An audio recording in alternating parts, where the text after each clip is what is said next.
¿Cómo está, doctora? Bueno, buenas tardes, muchas gracias a todos. Igualmente. Por acá.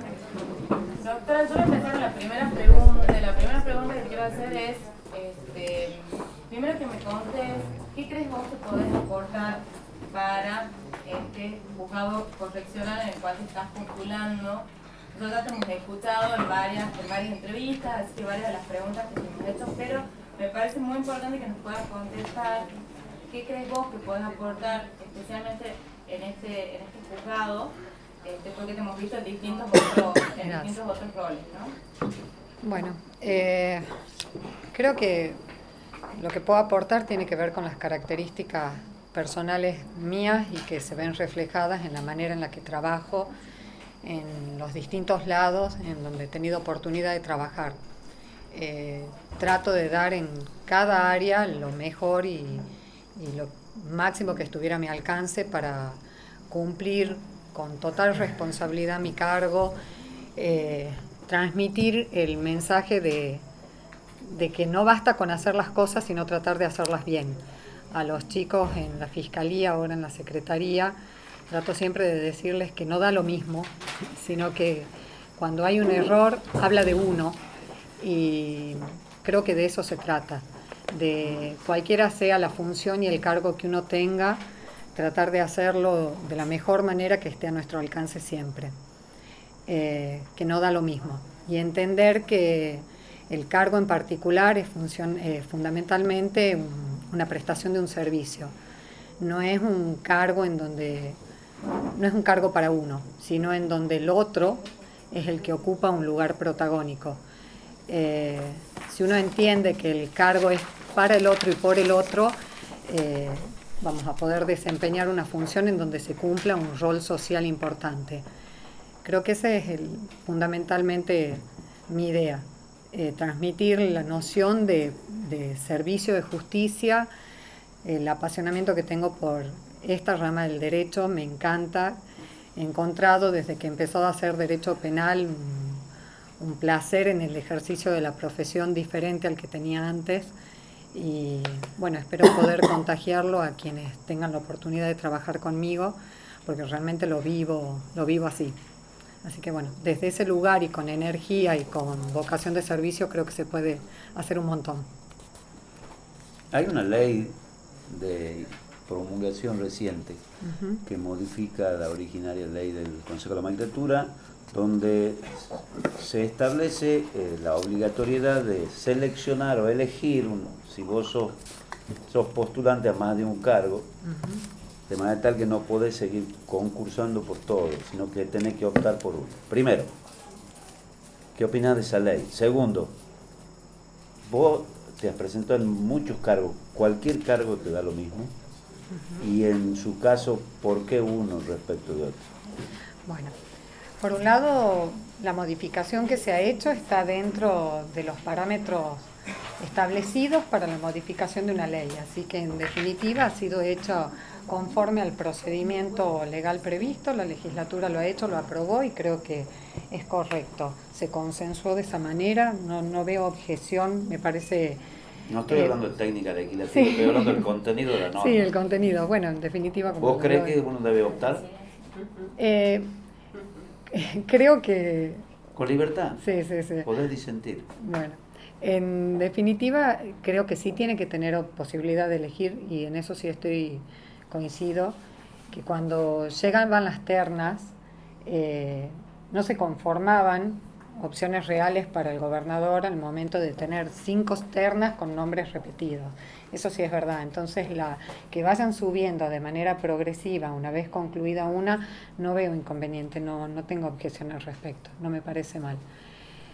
Respecto del cargo para el que yo concursé o los distintos cargos para los que yo concursé, creo que uno se apasiona en el trabajo a medida que lo va haciendo también.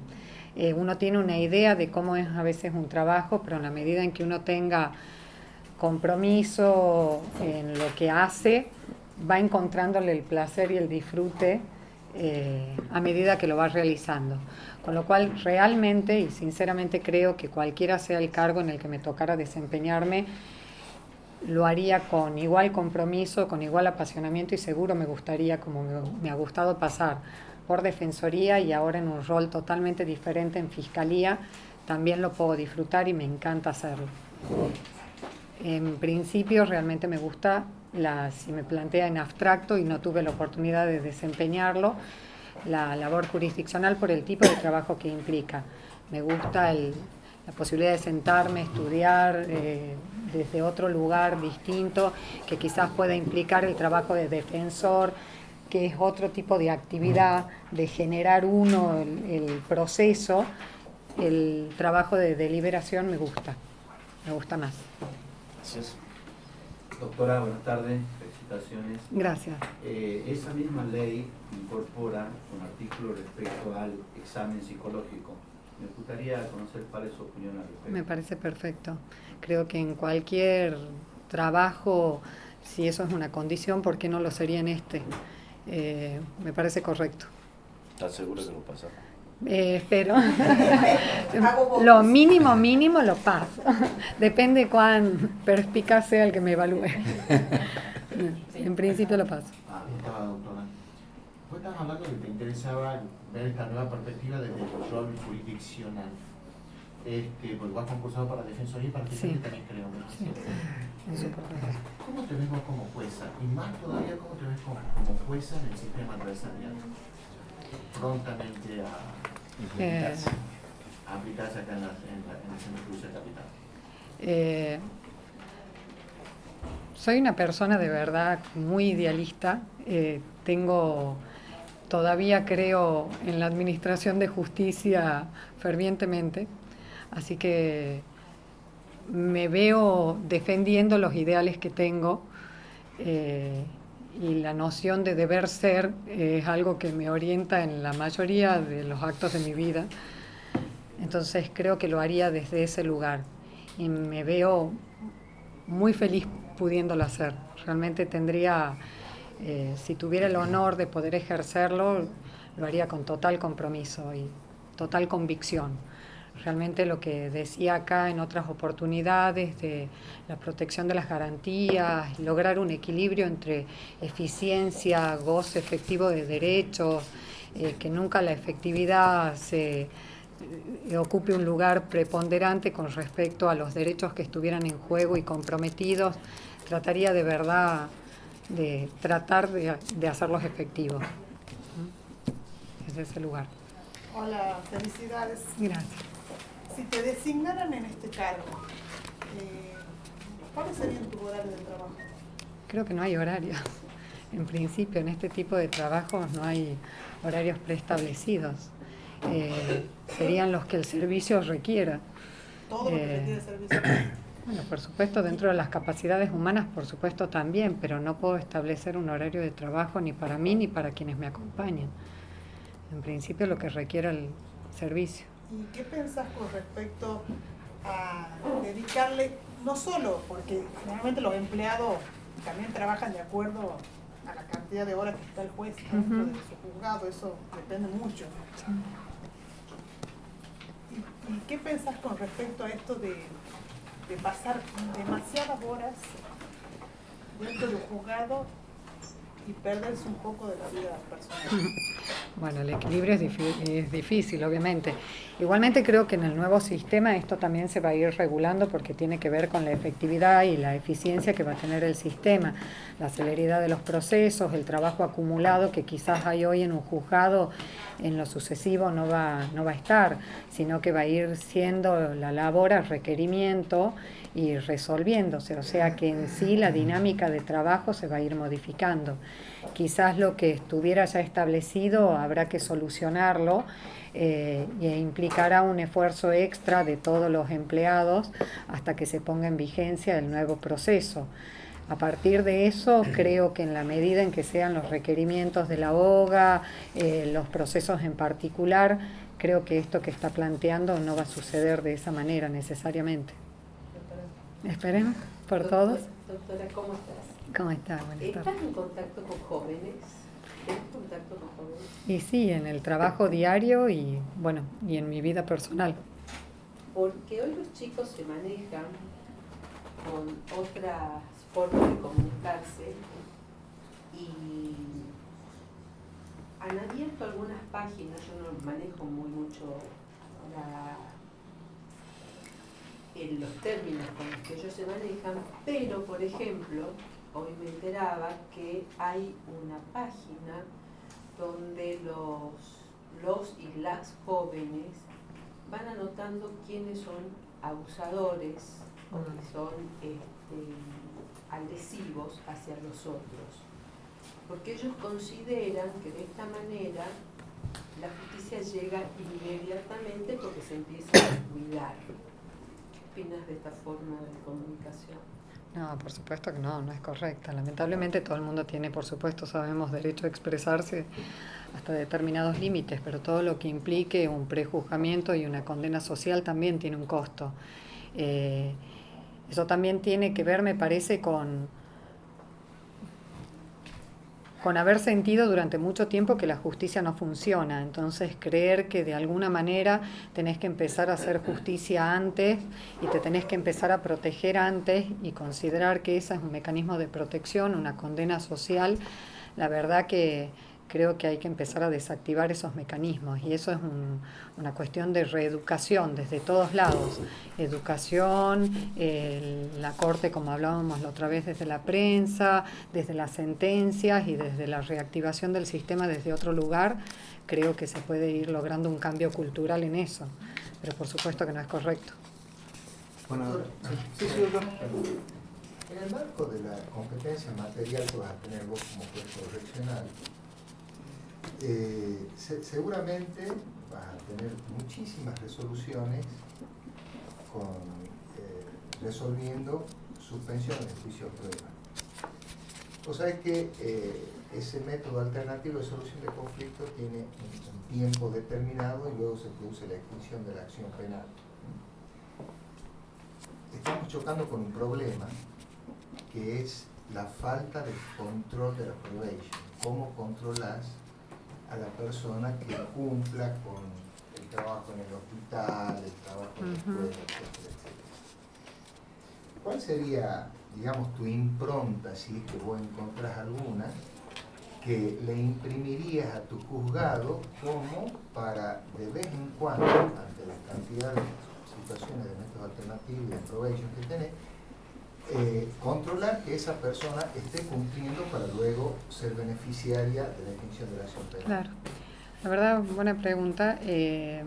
Igualmente en el nuevo procedimiento está prevista una oficina específicamente destinada al control del cumplimiento de las reglas de conducta, con lo cual se supone que esa tarea estaría cumplida. Hoy en día, claro, se supone que esa tarea específicamente ya está organizada, en el actual no, con lo cual quizás hoy, y hasta tanto entrar en vigencia el nuevo código, así como nosotros tenemos en Fiscalía un seguimiento muy activo que generalmente no sucede. Por ejemplo, uno libra oficios. Uno nunca está controlando que el diligenciamiento de oficios haya vuelto, nunca está controlando que los hayan respondido. Bueno, mi Fiscalía sí lo hace. Nosotros tenemos un seguimiento puntual y metódico de todo trámite que nosotros solicitemos, requerimiento que formulemos, con lo cual eventualmente no estaría mal ir pidiendo informes y me parecería bien hacerlo si fuera una institución, a la institución si lo estuviera cumpliendo, más allá del funcionamiento del patronato, quizás directamente a la institución que hubiera intervenido. Doctora, sí. Seguimos la competencia material.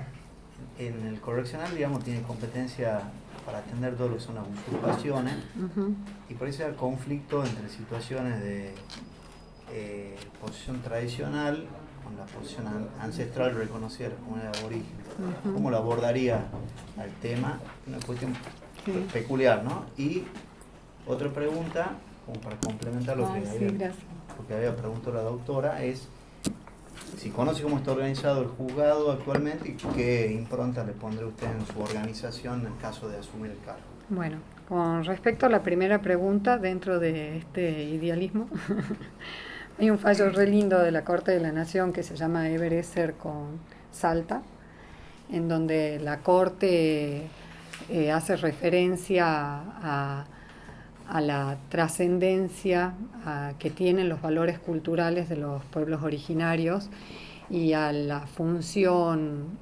aglutinante que tiene la tierra dentro de la protección de esos valores tradicionales. Creo que, y lo constituye y lo erige a esa mirada como el prius que debe orientar a la decisión en definitiva.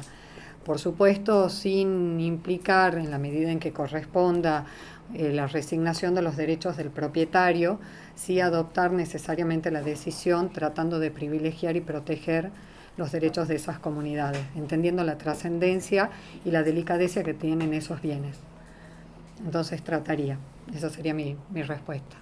Y con respecto a lo otro que me preguntó, sí tengo conocimiento, están acéfalos hace casi 2 años, lo cual por supuesto ha implicado, pese al enorme esfuerzo que vienen haciendo, y me comentaba el secretario, tuve la oportunidad de conversar con él, ha implicado una acumulación de aproximadamente 1.300 causas, de las cuales a su vez Concepción les pasó casi 270 causas.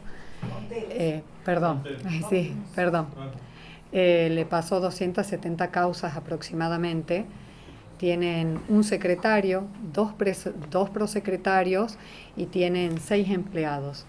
Me comentaba que en relación al otro juzgado están bastante desbalanceados en cuanto a personal, porque el otro juzgado correccional creo que tiene 5 empleados más, o sea que es bastante la diferencia. Y de los prosecretarios que tienen, uno está cumpliendo la función de relator, o sea, un único relator para todo el juzgado que ni siquiera tiene específicamente el cargo, sino que está cumpliendo las funciones.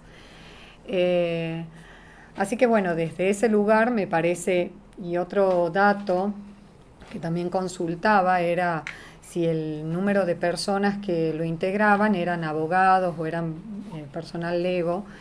Me decía que solamente 2 personas son abogadas en el juzgado.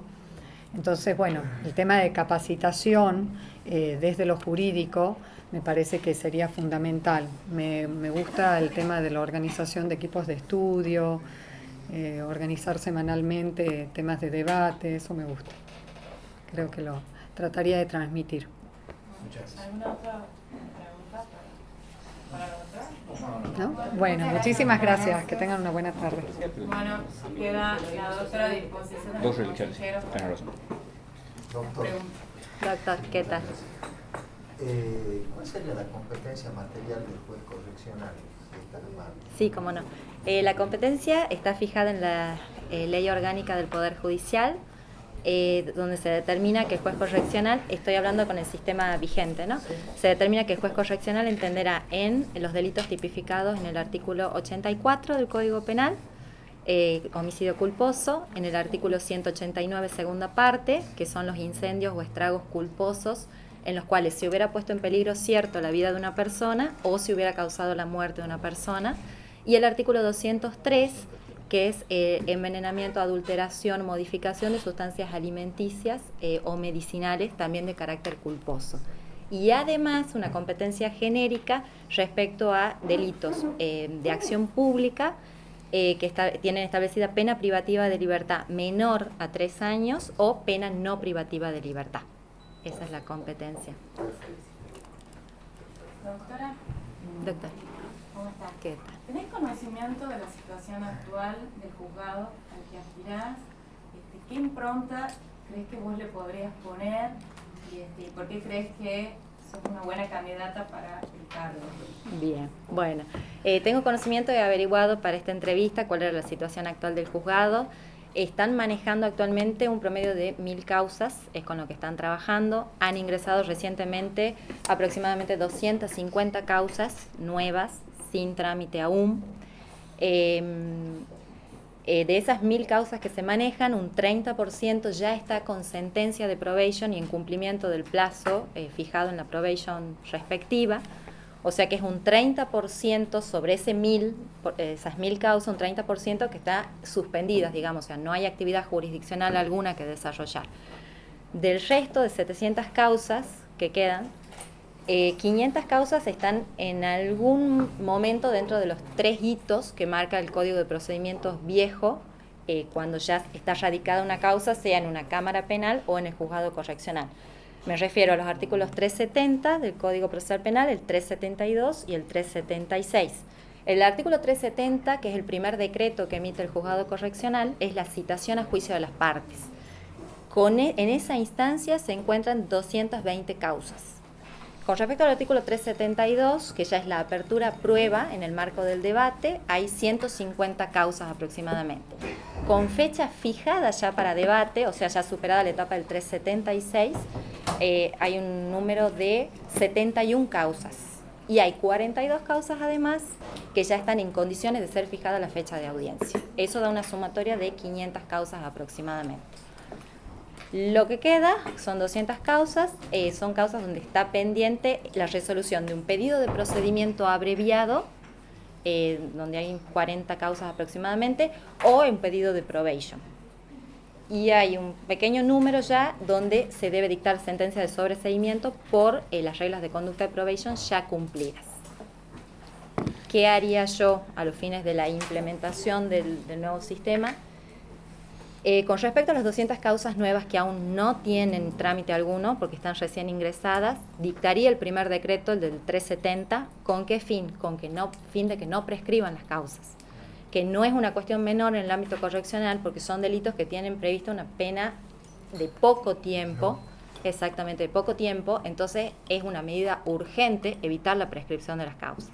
Una vez que se dicta el 370 y se notifica a las partes, ahí recién procedería a lo que haría con el resto de las causas, que son las audiencias preliminares, tratando de reunir a las partes, a la defensa, al Ministerio Público, a la víctima, al imputado, y tratar en la medida de que se pueda lograr arribar a un acuerdo, una salida alternativa, a fin de evitar llegar a juicio oral en la mayor cantidad de causas en las que se pueda.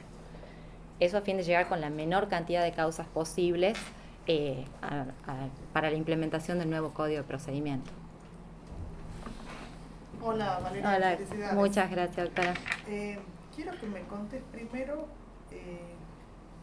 por qué elegiste rendir este concurso para juez correccional. Y en segundo lugar, según lo que acabas de manifestar, gran tarea la que te va a tocar si sos designada, ¿cómo vas a administrar el tiempo? ¿Cuánto tiempo pasaría en el juzgado? ¿Y cómo vas a administrar, en tal caso, tu vida privada y respetar la de por supuesto, la de los empleados también? Seguro. Bueno, ¿por qué me decía anotar? Derecho penal me gustó siempre, por una cuestión de circunstancia de la vida, no lo ejercí, digamos, pero siempre estuve al tanto, informada, actualizada de cuestiones del derecho penal. Y hace 5 años me propuse el desafío de concursar. No empecé a 5 años me empecé a preparar, digamos, sistemáticamente para poder concursar. Estoy rindiendo hace 2 años recién. Y bueno, y este fue un concurso más dentro de los cuales me anoté en el ámbito penal. Sí. ¿Y cómo administraría el tiempo? Mi voluntad de trabajo es mucha. Realmente creo que es fundamental que todo aquel que aspira a un cargo de juez tiene que tener demasiada voluntad de trabajo, demasiado compromiso con la institución, responsabilidad institucional ante todo, y voluntad de trabajo en el sentido de trabajar, aunque sea momentáneamente, mañana y tarde, estableciendo quizás, no sé, turnos rotativos o dividiendo el personal en distintos horarios, a los fines de que también puedan llevar su vida privada de manera normal. ¿Está mal que trabajen mañana y tarde? ¿No empleó el tribunal? No, de hecho, bueno, corresponde, digamos, siempre se tendrá que ver si se cumple una extensión horaria, una hora extra, o sea, cómo se reconoce, y entendiendo que es un proceso coyuntural, o sea, que es una situación especial al que se debe afrontar. Es fundamental la responsabilidad institucional que uno debe asumir en este especial momento de la provincia. Valeria, ¿ya estás en ternas anteriores? Sí, estoy en una terna en la Cámara Penal de Concepción. ¿Y en cuántos concursos te vas presentando? Y más de 10, contabilizando los de Tribunal de Impugnación que aún no están resueltos. ¿Qué opinas de la norma que te obliga a optar, recientemente sancionada por el Poder Ejecutivo, respecto de modificando la ley del campo? Esto es que vos, integrando más de una terna, tenés que ejercer una opción. ¿Vos crees que esa norma es correcta y por qué no afecta a principios constitucionales? creo que lo que se prevé en la norma es como una renuncia tácita en caso de que uno no haga la opción concreta de continuar en un concurso determinado. O sea, no hay afectación constitucional alguna, sino se está dando un valor al silencio. O sea, constitucionalmente no le encuentro reparo. Sí me parece que hay que verlo desde un punto de vista institucional, de que uno participa de concursos para acceder a un cargo de magistrado. Y hay que entender en ese contexto que hay un servicio público de justicia que debe ser satisfecho. Desde ese punto de vista me parece válido otorgar un valor al silencio y no seguir participando en otros concursos cuando uno ya accedió o decide quedar participando en uno determinado. Muy bien. ¿Qué te gusta hacer en tu vida privada? En mi vida privada tengo 3 niños, Sí. ¿De qué edad? de 9, 8 y 3 años, así que me absorben Totalmente. totalmente mi tiempo. ¿Dónde trabajas ahora? En el Tribunal de Cuentas, sí. ¿En qué? En asesoría jurídica, sí. O sea, estás viendo administrativo ahí, penal. Sí, exactamente. Bueno, derecho público. Derecho público, Derecho exactamente. público. Derecho público en general. Doctora, ¿y cómo ves el tema del conflicto que existe en las propiedades cuando hay una colisión entre la posesión tradicional y la ancestral que es reconocida en la comunidad aborigen? ¿Qué visión tenés? ¿Sería un delito de tu competencia material? Sí, en caso de seguro. acceder Bueno, al cargo? las comunidades aborígenes están dentro de los grupos vulnerables, especialmente protegidos de acuerdo a las 100 reglas de Brasilia de acceso a la justicia en grupos vulnerables, y hay que tener en cuenta esa especial condición a los fines de la resolución de los conflictos que se planteen con respecto a ellos. Hay que estudiar en cada caso particular cuáles son las situaciones especiales que se presentan, pero sin perder de vista que se trata de un grupo vulnerable. Bien. Muchas gracias.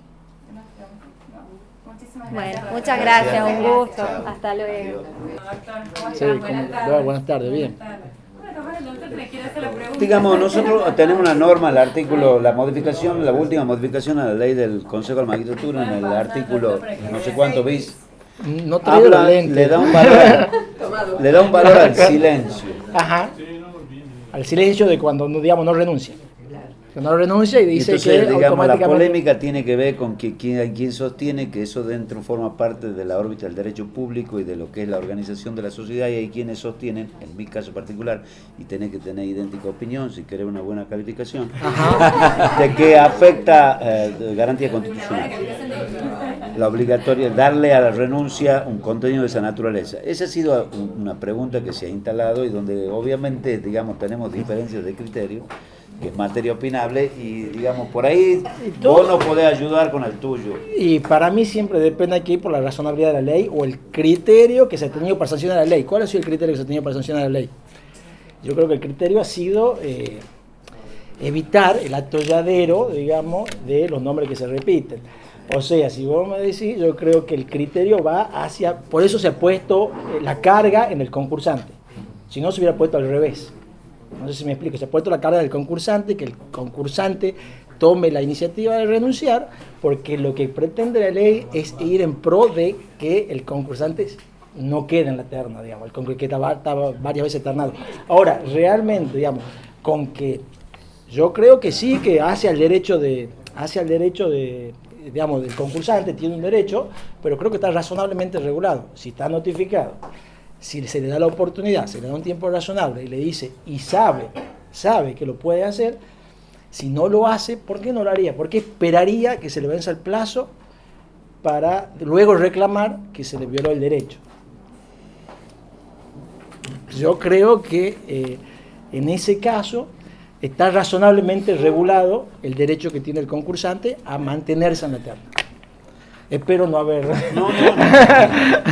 Lo importante es que nos digas cuál es tu opinión respecto al tema. Les digo que me han sorprendido, no venía preparado para eso. ¿Para no, qué venías preparado?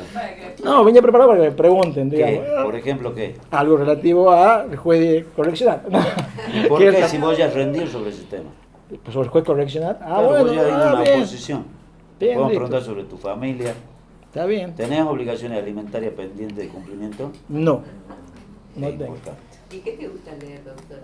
¿Qué me gusta leer? He leído muchas cosas y muy variado, digamos. Como siempre estoy inclinado al ámbito del derecho, me gusta leer cosas que no tengan que ver con el derecho.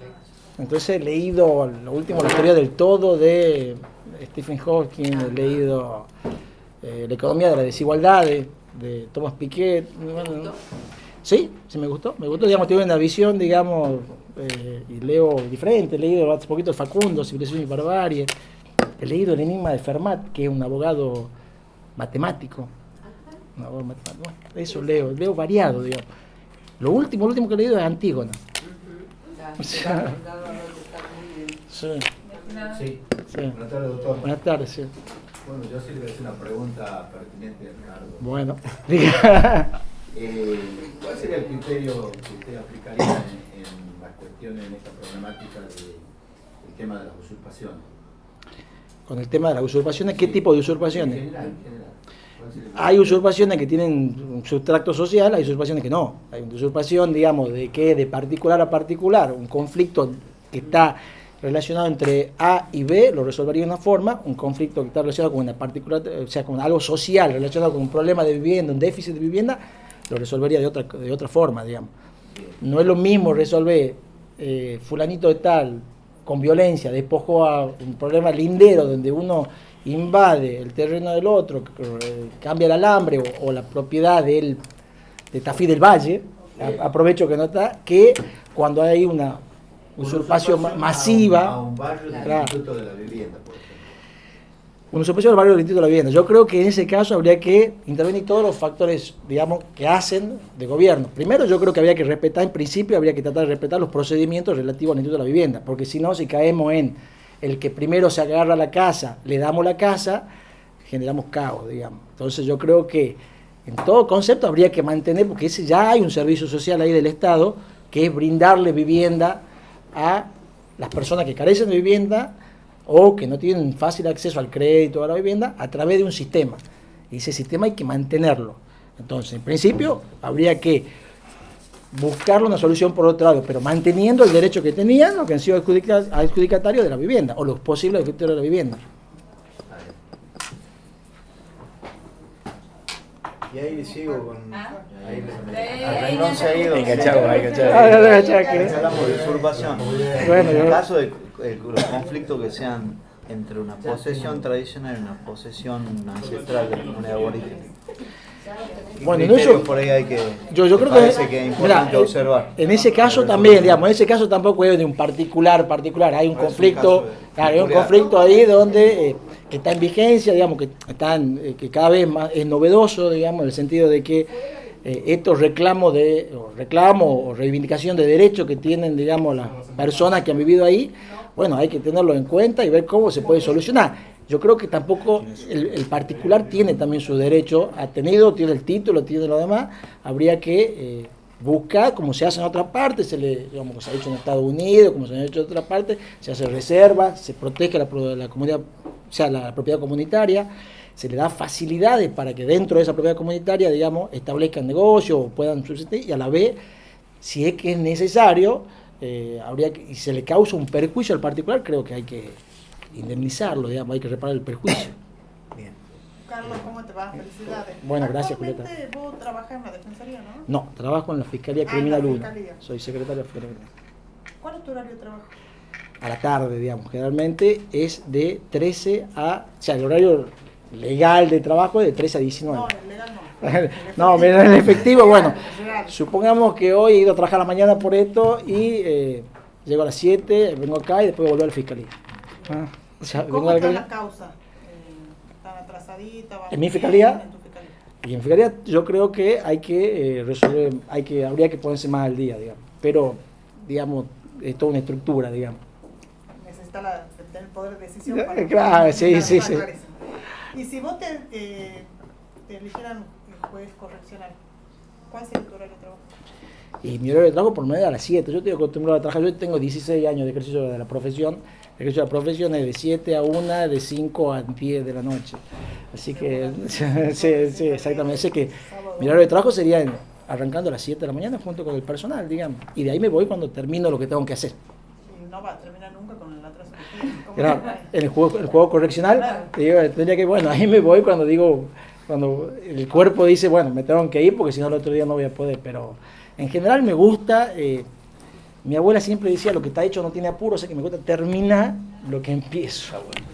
¿Cómo hacer? Porque esa pasión es tuya y el secretario es tuyo y el resto del personal quizás no tenga... Y bueno, hay que tratar de contagiar. Yo creo que si uno hace, contagia. Si uno no hace, lo más probable es que contagia, sí.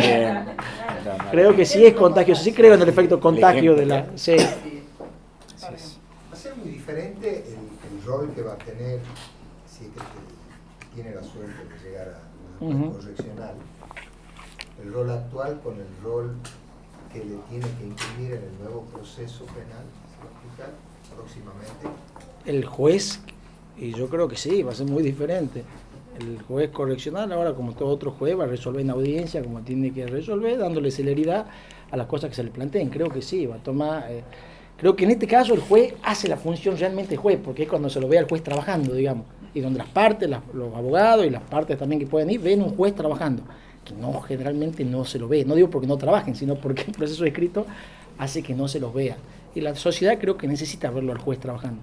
Va a tener que cambiar el chip de la formalización a la deformalización. Nunca, la verdad que nunca he tenido, o sea, si alguien me conoce, nunca he tenido el chip de la formalización, porque yo lo sufría. Cuando ejercía la profesión era algo muy sufrido, creo que del abogado de pasillo lo sufre mucho a la formalización. El chip que va a tener que cambiar es que deja de ser juez correccional y pasa a ser juez de garantía. Ahora voy a ser juez de garantía, obviamente, no voy a ser juez correccional. Vamos a ser todos jueces, digamos. Todos jueces y garantía. Sin ningún tipo, digamos, de cuestiones internas o de cuestiones de... Claro, sin manejo administrativo. Claro, exactamente, sí. El manejo administrativo. Ni celos entre los jueces. Si no hay más preguntas, Bueno, gracias a ustedes. Chao. Chao, hasta luego. ¿Cómo está, doctora? Buenas tardes. ¿Cómo estás? Bien. Bueno, ya te hemos visto en otras oportunidades, Sí. un poquito por acá. Doctor, quería preguntarle, la primera pregunta es, si estás al tanto de la situación actual del juzgado al que aspirás y si crees que hay alguna medida inmediata que haya que tomar respecto a la organización, respecto a la situación actual del juzgado, ¿cuáles serían? El juzgado tiene una vacancia que no supera la media de los juzgados que han quedado vacantes. Este juzgado quedó vacante por jubilación y se tramitó dentro de los plazos más o menos usuales, con lo cual no... A ver, hay una pendencia hasta donde conozco importante, pero no supera la media de lo que son las unidades jurisdiccionales en general. En cuanto a medidas puntuales, esta especie de subfuero en particular, que es el correccional, por ahí entiendo que es el sector más permeable y con mayor facilidad de poder alcanzar resultados cercanos a los óptimos en esta etapa de transición y de culminación de causas. Es un lugar donde resulta mucho más simple aplicar alternativas como la suspensión del juicio a prueba, como los juicios abreviados. En general son causas que tienen contenido patrimonial, por lo cual se puede intervenir y se puede abordar de otra manera. Cuando hablo de contenido patrimonial me refiero a causas que en su mayoría vienen con querella y con acción civil, y que por la índole de la condena en abstracto muchas veces la discusión puntual está en orden a las indemnizaciones civiles. Entonces creo que en ese sentido de alcanzar la cobertura del cargo por mi parte, en este periodo que quedan poco más de 5 meses hábiles antes de la implementación del nuevo código, creo que la tarea principal será la de tratar de culminar con el mayor cúmulo de causas posibles. Sí. Buenas tardes, doctor. Buenas tardes. Gracias. Quería consultarle y conocer su opinión respecto a la creación de la policía judicial. Y si para usted es positivo, ¿bajo qué órbita la pondría?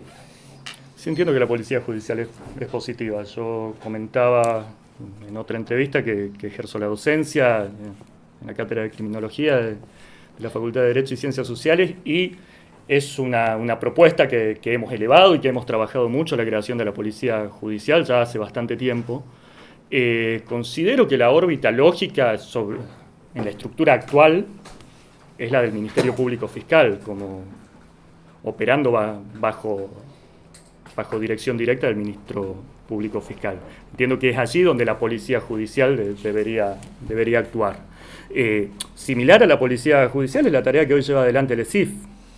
Es un trabajo muy similar al de una Policía Judicial, el que viene llevando adelante el ESIF. Esto sin perjuicio, obviamente, del control que desde lo jurisdiccional los jueces realicen de cada una de las medidas que se soliciten y que se lleven adelante. Un control previo y un control posterior, obviamente, a partir de los resultados obtenidos. Pero sí, creo que es poco menos que imprescindible contar con una policía judicial. Sí, sí, sí. Hola, ¿qué tal? Felicidades. Gracias. Bueno, recién hablabas de cuáles serían las medidas que tomaría de manera inmediata si fuese juez de este juzgado. Sí. ¿Cuál sería tu horario de trabajo? No, a ver, el cargo de la judicatura es un cargo full time, más allá de que en general se trabaja, y particularmente los juzgados correccionales, el horario de despacho es de 7 a 13, entiendo que la labor del magistrado es una labor full time, por lo cual estaremos hasta que se termine la labor diaria, cuanto menos. ¿Y cómo hacemos con el resto del personal?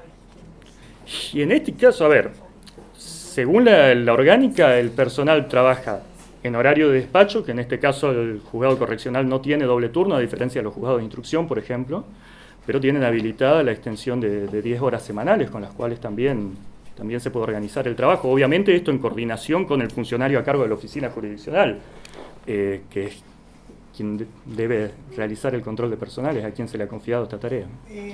¿Vos tenés conocimiento cómo se encuentra actualmente el juzgado con respecto a las causas? Como te decía, hasta donde sé hay un nivel de pendencia normal, por así decirlo, entre la vacancia y la subrogancia que afectan a esto y el tiempo, obviamente, que ha llevado la sustanciación. Más o menos debes tener conocimiento de las personas que están... sí, algunas sí. Sí, sí.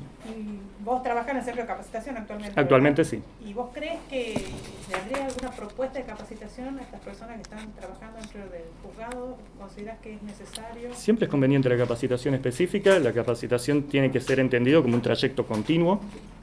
De ese modo lo encaramos desde el centro de capacitación. Nosotros, o por lo menos en esta etapa, lo estamos trabajando de esa manera. En materia del juzgado correccional en sí hemos venido trabajando materia específica en cuanto a los delitos que abordan y por otra parte esta etapa de transición hacia el adversarial y particularmente en este momento se está trabajando con los directores y subdirectores de la OGA sobre la nueva estructura y guiando un poco al personal hacia lo que va a ser esto y hacia las propuestas que tienen en vistas a la transición. Y una última pregunta. Sí. Vos tenés hijos, ¿verdad? 2. Y vas a trabajar, por lo visto, lo más intenso que se pueda. Sí. ¿Quién va a cuidar a los niños?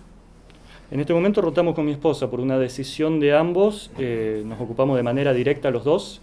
La labor al día de la fecha mía implica trabajar a la mañana, trabajar a la tarde, trabajar rotativo, trabajar los sábados, con lo cual no creo que vaya a modificarse mucho en mi realidad actual. Bien, o sea que te va a tocar no dormir a la noche, digamos. Me toca en este momento, usualmente, sí. Sí. Guillermo, ahí el Ministerio Público Fiscal ha emitido una declaración periodística recientemente. ¿Lee los diarios todos los días? Sí. Bien. Donde sostenía de que el aumento de la justicia por mano propia obedecía a la deficiencia en la administración de justicia. ¿Qué opina? ¿Qué opino de eso? No sé si directamente a la administración de justicia en sí. Sí entiendo que hay un condimento de reclamo, por así decirlo, al Estado en general, de no cubrir las necesidades de respuesta que por lo menos la sociedad espera. No sé si es lo que la sociedad necesita. Ahí podemos entrar a discutir también si estamos llamados a dar las respuestas que la sociedad quiere o las que efectivamente necesita y analizar qué es lo que estamos haciendo y si estamos haciendo alguna de esas dos cosas. Quizás no, ninguna de las dos. ¿Hay una crítica a la justicia? Sí. Hay una crítica constante a la justicia y creo que en gran parte tiene que ver con que no logramos comunicar qué es lo que hacemos. Yo no creo que la justicia no trabaje, la justicia conteniendo a las tres patas, a quienes dependemos de la Corte Suprema, al Ministerio Público y al Ministerio de la Defensa, e inclusive a los abogados del pasillo. Me parece que tenemos un problema de contarle a la sociedad qué es lo que hacemos y cuánto de lo que hacemos tiene que ver con lo que estamos llamados a hacer. Probablemente la sociedad espere más de nosotros de lo que realmente estamos llamados a hacer. Disculpa, Esperan, ¿cómo, sí. ¿cómo harías esa comunicación? ¿Solo por la sentencia, ese viejo adagio? ¿Vos en forma personal, vos trabajando con la oficina de la Corte, que comunica? En el caso particular de la Corte, tenemos, y digo, pues soy parte de la estructura, tenemos una dirección de comunicación que ha modificado para bien el contacto con los medios de comunicación. Hoy tenemos una relación muy directa con los medios, se brinda información de primera mano y se responde. Y en esto quizás sean los medios los que deberían contradecirme en todo caso, pero creo que se responde satisfactoriamente a los requerimientos de la prensa. Quizás haya que ahondar en eso. El camino de la Dirección de Comunicación de la Corte es un camino corto todavía, es una dirección que tiene poco tiempo desde su creación y en su accionar, pero sí, creo que es el lugar más idóneo para canalizar la comunicación pública, porque por más buena intención que podamos tener desde los magistrados, desde los funcionarios, estamos formados en otras cuestiones, por lo cual tampoco hay que caer en la omnipotencia de pensar que podemos hacer todo bien. ¿Sí? Si tenemos un órgano especializado en esta cuestión, lo utilicemos y aportemos también a esto. Muchas gracias. Doctor, ¿qué tal? Sí. Dos preguntas en una. Bien. Sí, en esta línea de la comunicación, o lo que planteaba aquel doctor Sastre, ¿cree que el juicio por jurado puede, de alguna manera, hacer que baje la justicia por manos propias? Esa es una. Y la otra, si las redes sociales tienen que intervenir también en esta comunicación de lo que sí hace la justicia. Bien, te respondo de a una. Adelanto que tengo una opinión sumamente favorable hacia el juicio por jurado y de hecho venimos de organizar un simulacro sumamente exitoso hace menos de un mes. Sí. A ver, el fenómeno de la justicia por mano propia, y ahí hago un pequeño paréntesis, un fenómeno sumamente complejo al que no le podemos achacar solamente un pedido de respuesta al Poder Judicial y por ende tampoco lo vamos a poder solucionar solamente con un cambio de estructura judicial. Ahora bien, el cambio, y esto está medido en varias de las jurisdicciones donde ya se está aplicando, el cambio de la opinión respecto del sistema de justicia de quienes participan de los procesos de justicia, de juicio por jurado, la opinión que tenían antes y la opinión que tienen después cambia sustancialmente. Los índices de imagen positiva del aparato de justicia crece considerablemente en quienes tienen la posibilidad directa de participar, incluso no siendo jurados, sino de participar de los procesos de selección. En este sentido yo creo que aporta muchísimo a la relación del Poder Judicial con la sociedad y aporta muchísimo a la reconstrucción del entramado social al devolver la resolución de los conflictos a la misma sociedad. En cuanto a las redes sociales, que era lo que me consultabas, nosotros en el Centro de Capacitación trabajamos mucho con redes sociales. Entiendo que han dejado de ser un mero pasatiempo para ser verdadero medio de comunicación, por lo cual sí, tenemos que trabajar de manera directa con esto.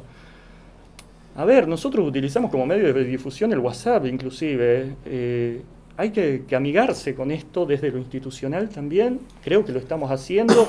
Yo tengo una imagen muy positiva de la labor que se viene realizando en ese sentido de la institución. Creo que hay que seguir en esa senda, sí, obviamente hay que...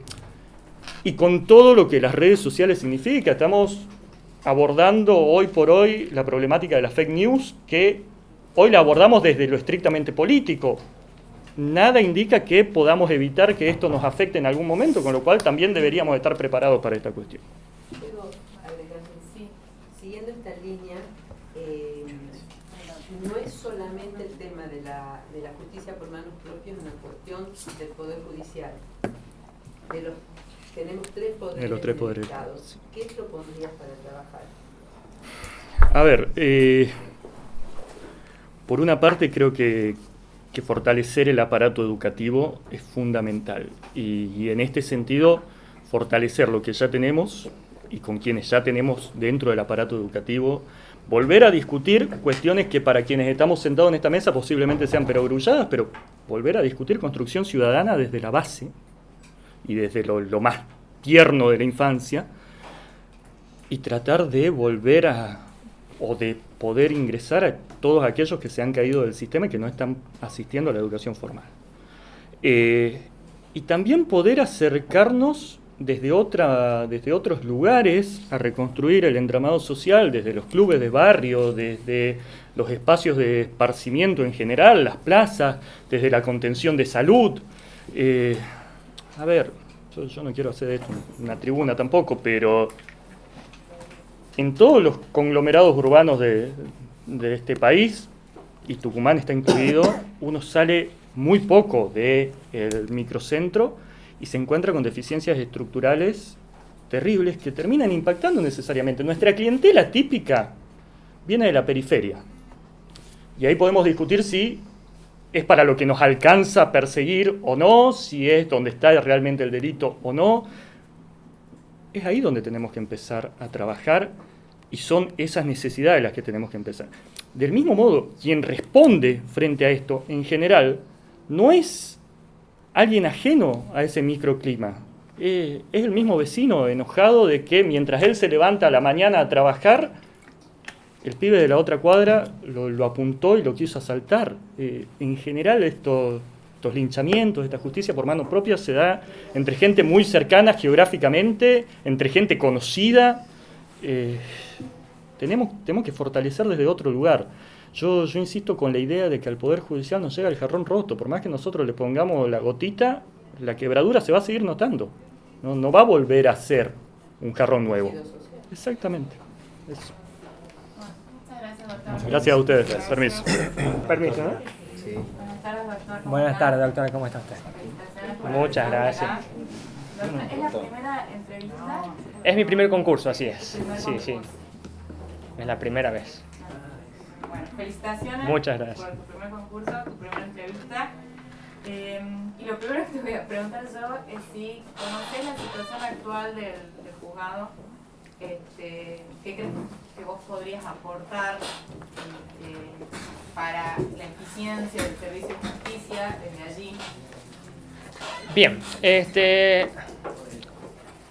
desde el juzgado correccional he notado que, según algunas investigaciones que está haciendo la Corte, hay algunos atrasos grandes en cuanto a lo que es la resolución de causas. Máximo teniendo en cuenta de que en este momento solamente hay un juzgado correccional, un juez correccional, para tratar la mayoría de las causas, y muchas veces este juez correccional incluso lo están nombrando como subrogante para los juzgados de instrucción que están actualmente también acéfalos, como por ejemplo el juzgado de instrucción de la cuarta nominación. Y hasta no hace mucho también el de la segunda nominación. Esto ha llevado a que haya un poco de atraso, por decirlo de alguna manera, en la resolución de causas, que además son sensibles. ¿Por qué? Porque un juzgado correccional tiene un problema extra. ¿Cuál es? Los tiempos. Los tiempos de los juzgados correccionales nunca son los mismos que los tiempos de los juzgados de instrucción simple o de los jueces penales, porque son delitos que en su gran mayoría son de hasta 3 años la pena, con la excepción obviamente de el homicidio culposo, que llega hasta 5, y por lo tanto prescriben rápido y necesitan un rápido trámite, una rápida resolución, y ser muy expeditos a la hora de buscar salidas alternativas. Yo creo que es muy bueno cómo se viene tratando el colegio de jueces, por ejemplo, en Concepción, en el que se ha reducido el tiempo un 90% a través de estas salidas alternativas, y hay se está tratando un nuevo convenio entre la Corte y los Ministerios Públicos Fiscales y de la Defensa, por lo menos lo que es las cámaras penales, a los fines de resolver o descomprimir el gran número de causas a través de una selección alternativa en la que las partes tomen efectivamente por el mango la situación y resuelvan. ¿Cómo se logra esto? A través de audiencias preliminares, a través de un criterio de selección de causas específicas. Yo creo que si yo estuviera en ese lugar, lo primero que haría sería resolver situaciones que no tienen hoy en día una situación clara. Por ejemplo, homicidios culposos reagravados. En este mismo concurso se ha planteado por parte de un concursante la falta de competencia de un juez correccional en un homicidio culposo reagravado, y creo que eso es tan sencillo como hacer una modificación mínima o promover de alguna manera un debate a una modificación de competencias en los reagravados del 84 bis al juez correccional, Y otro caso, por ejemplo, que se ha dado hace poco en Córdoba, ha sido una situación en la que ha llegado a un juicio oral de un juez correccional con un delito por un homicidio culposo, y en el alegato la representante del Ministerio Público ha planteado que había dolo eventual.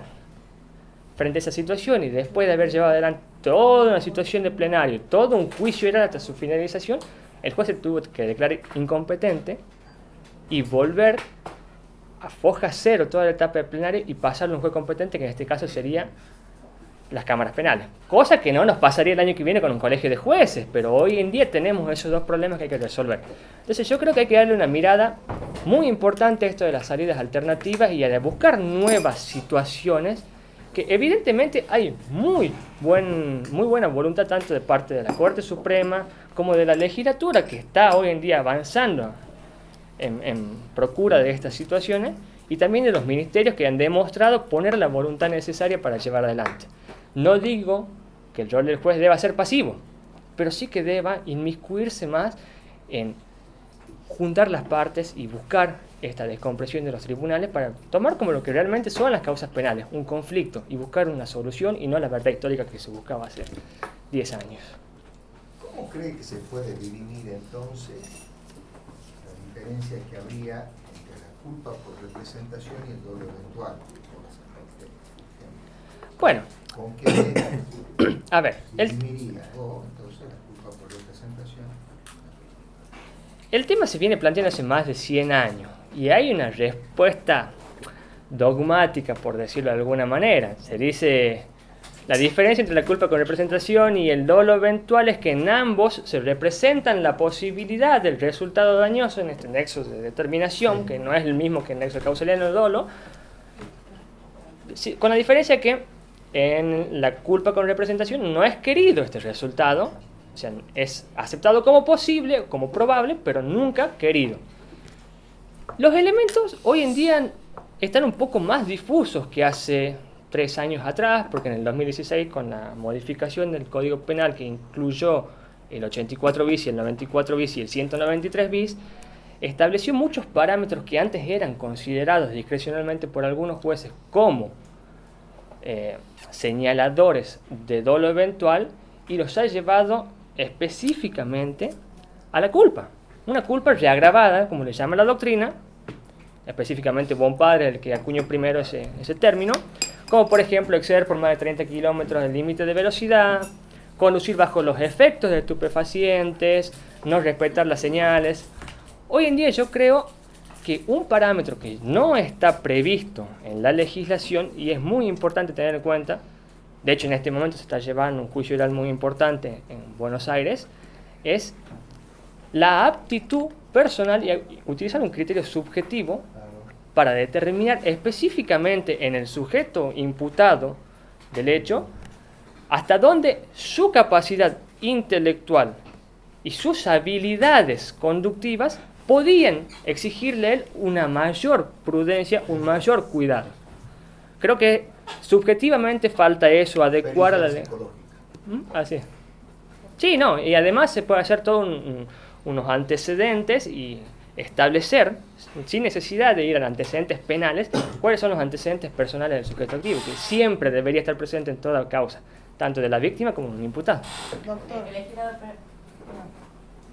Buenas tardes, doctor. Buenas tardes, doctor. Felicitaciones. Muchas gracias. ¿Cuántos años tiene usted? 33 años tengo.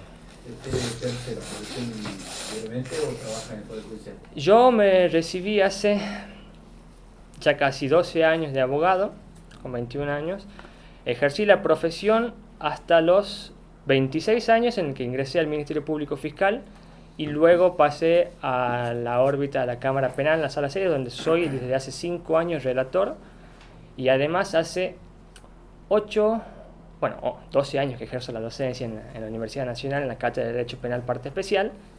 Hace 8 que soy auxiliar de primera categoría y este año, por concurso cerrado, accedí al cargo de jefe de trabajos prácticos.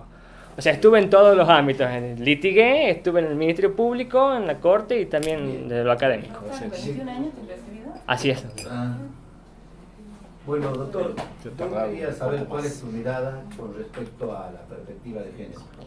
Uy, bueno, el tema de la perspectiva de género me parece fantástico, y me parece fantástico cómo ha ido avanzando no solo la nación, sino la provincia. A ver, si bien la CEDAW está desde el año 85, es decir, antes de que yo naciera ya está la Convención de Eliminación de todo tipo de discriminación contra la mujer, y celebro que haya sido hace 25 años incluida en la Constitución Nacional. Hemos tenido que esperar recién hasta el año 2010 para que Argentina efectivamente largue una ley. Si les soy sincero, yo creo que es un problema transversal a todos los ámbitos de la sociedad. No solo de la justicia, ¿no? Sino también desde la educación, desde la salud, desde el trabajo.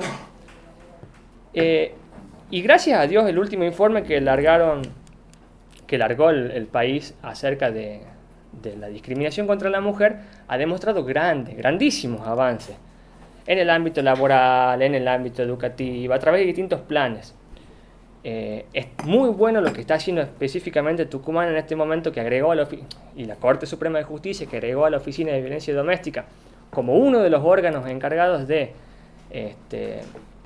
notificar junto con el Observatorio de la Mujer y a la Oficina de Violencia de Género a la Oficina Nacional de Registro de Femicidio. Pero más que eso, celebro que no solo desde lo penal se está haciendo un trabajo con perspectiva de género. He tenido la suerte de ver cómo hoy en día los nuevos magistrados que tienen una perspectiva de género y de derechos humanos y de acceso a la justicia sobre todo, ha ido modificando ese criterio y ese pensamiento sesgado, y la transversalidad se está dando al revés hoy. La transversalidad se está dando desde la perspectiva de género y ya no desde una discriminación. He visto juicios laborales fallos laborales con perspectiva de género. Hay un fallo de la Cámara Civil y Comercial en Familias y Sucesiones de Concepción con perspectiva de género.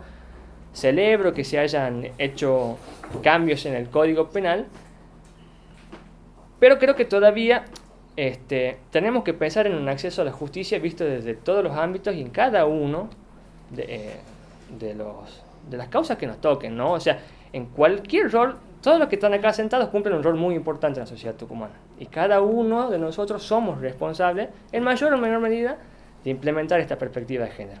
Entonces yo creo que esa transversalidad no solo es necesaria, sino que es obligatoria hace 34 años, pero es hoy algo a lo que tenemos que apuntar desde... Yo soy padre hace 3 meses. ¿Nena o nene? Varón. Un nene. Y yo creo que la perspectiva de género empieza desde el momento en el que yo a mi hijo le enseño cómo se va a desenvolver, primero en mi casa, luego en un ámbito educativo y luego en la sociedad. O sea, la perspectiva de género... Por supuesto, desde el primer día lo baño, le cambio los pañales. Mi esposa estudia,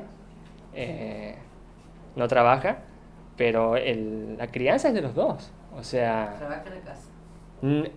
Sí, es decir, trabaja en la casa, efectivamente. Eso también es otro avance muy grande del nuevo Código Civil y Comercial, pero ella se encuentra estudiando y repartimos horario a los fines de que ella pueda estudiar en los momentos en los que yo, gracias a Dios, tengo un trabajo en el que tengo una disponibilidad horaria de tarde que dedico a mi hijo.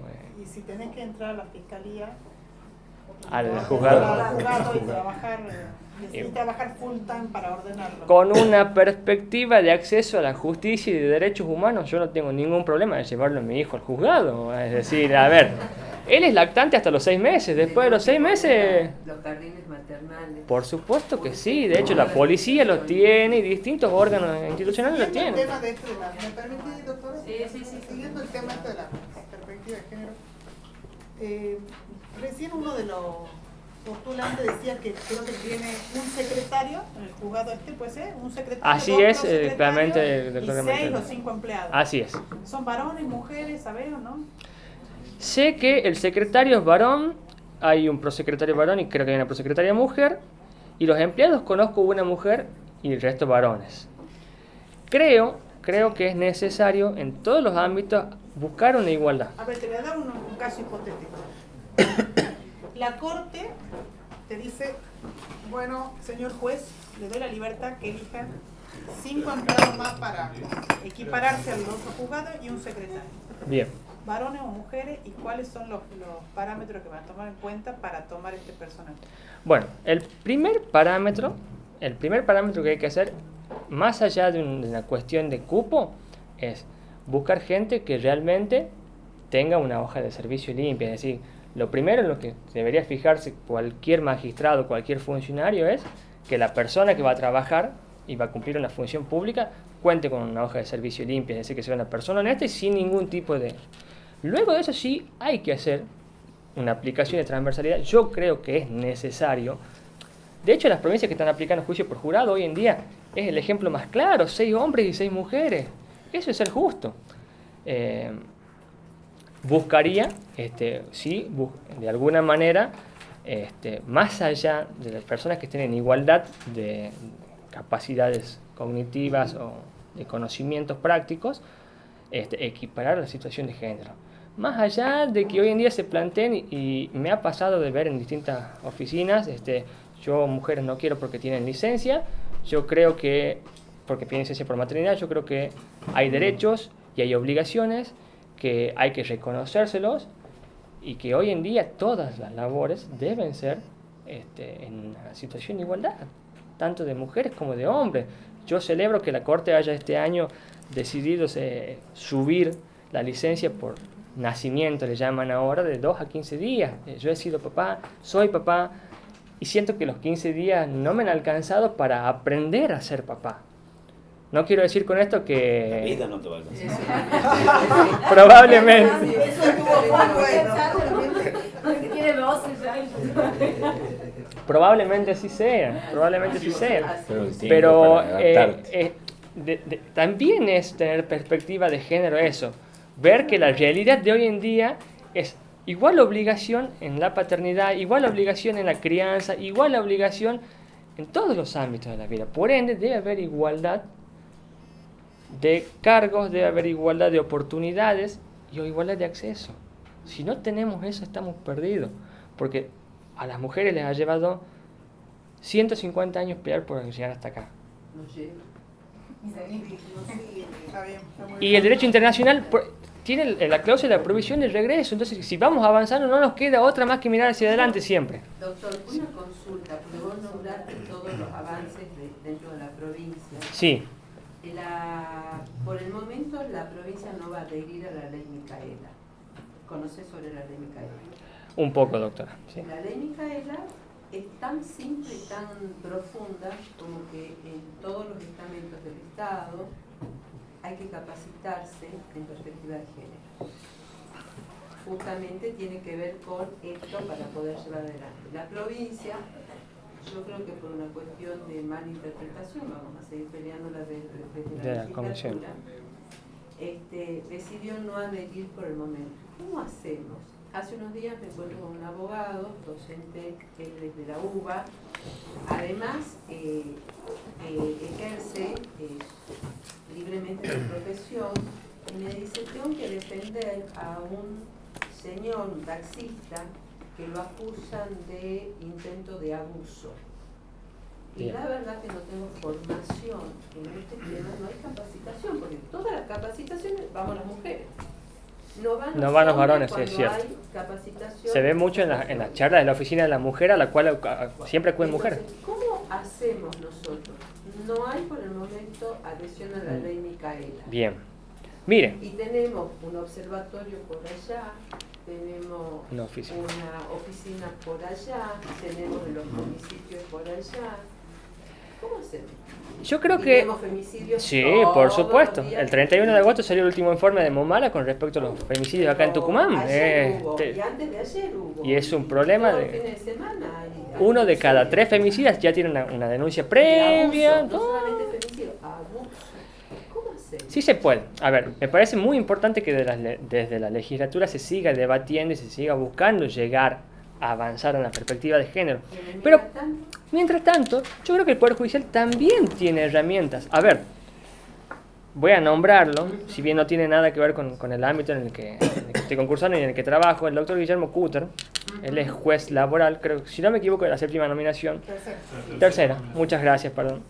Hace unos meses ha largado un fallo en donde obligó al empleador que despidió a una mujer por cuestiones de embarazo a que se forme al gerente, al director de recursos humanos y en un lapso tanto en perspectiva de género. ¿Y saben qué?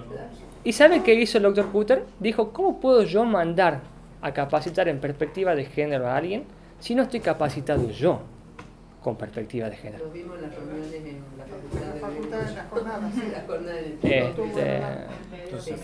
Entonces, ¿qué hizo? Agarró todo su equipo de trabajo y le pidió a la Oficina de Violencia Doméstica y a la Oficina de la Mujer una capacitación específica para su grupo de trabajo. Yo creo que hoy la Corte cuenta con distintas oficinas.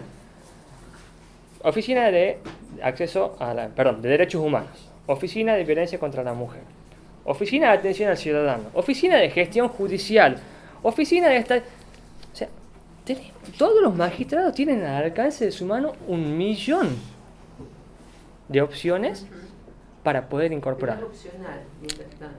¿Cómo hacemos para que sea obligatorio? Y bueno, la única forma para que sea obligatorio, si no hay una orden judicial, es estableciéndolo por ley. Si no le pongamos la pinta a la cabeza. No, después no van a... Porque ¿sabe qué? Yo puedo tener una perspectiva de género para con la crianza de mi hijo junto a mi esposa, pero no puedo obligar a una persona porque sí a un amigo que piense de una manera distinta que yo. Pero usted va a tener un rol, si es nombrado, o ya lo tiene inclusive, y hoy es una necesidad la perspectiva de género. Bueno, yo creo que hacer público, yo no sé qué tan público es el fallo del Dr. Cutter, pero hacer público esto a través de los medios periodísticos también genera conciencia, ¿sí? Y sobre todo, lo más importante es que se está trabajando a nivel educativo, cosa que no se trabajaba hasta hace 5 años. Gracias a Dios, las próximas generaciones, espero que todas tengan esa perspectiva. La cuestión es, ¿qué hacemos con los que ya están? Y bueno, desde el rol de la Dirección de Comunicación Pública de la Corte deberían empezar a mostrarle a la sociedad que si una persona no tiene perspectiva de género, le puede ocurrir tal consecuencia. Muchas gracias. Gracias a ustedes. ¿Cómo están? Hola, ¿qué tal? ¿Cómo están? Muy bien. ¿Nerviosa? Un poco. ¿Pasa nada? ¿No pasa nada? No pasa nada. No muchas veces me junto con tanta gente, me filman y me preguntan muchas cosas. Primera entrevista. Primera entrevista, sí. Sí. Bueno, la primera pregunta que te vamos a hacer es si tenés algún conocimiento de la situación actual del juzgado al que aspirás y si hay alguna medida que vos crees que hay que tomar en particular o cuál podría ser tu aporte especial en esta tarea de impartir justicia. Bien, sí hemos hablado un poco con los secretarios del juzgado.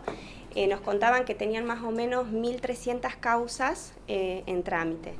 Ellos están haciendo como un proceso de, de conclusional, tratándose de adelantar para llegar con la menor cantidad de causas posibles.